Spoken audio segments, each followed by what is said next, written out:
needed people in this country.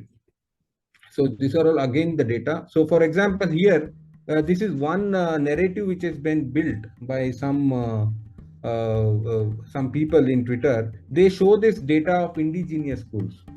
Like for example, you can see here, they tell that in Madras indigenous schools, the Shudras were allowed.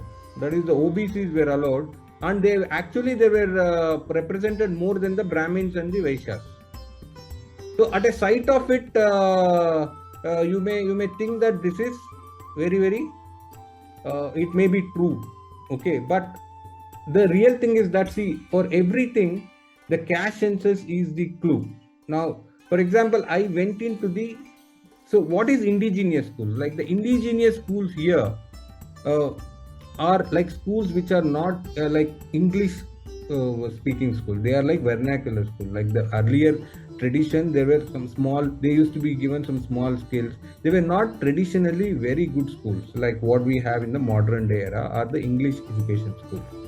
So what I did was, I just took 1901 census and I took this education by selected caste. So here you can see, this gives you this column, number per 1000 literate in English. It gives you that. You can see that in Mysore state, the only people who were literate in English was the Brahmins, Digambara, Panchala, Lingayats. But you see the others, Volaya, Meda, Beda, Korama, nobody is there. So the same thing you can see in every state. Every state you will see that the OBCs, the SC/STs have not been given access to good quality English education, and they were never given very good English education. So that data which they are showing is all completely wrong. If somebody compares it with the real data which the caste census is there, then the theory itself completely blows off.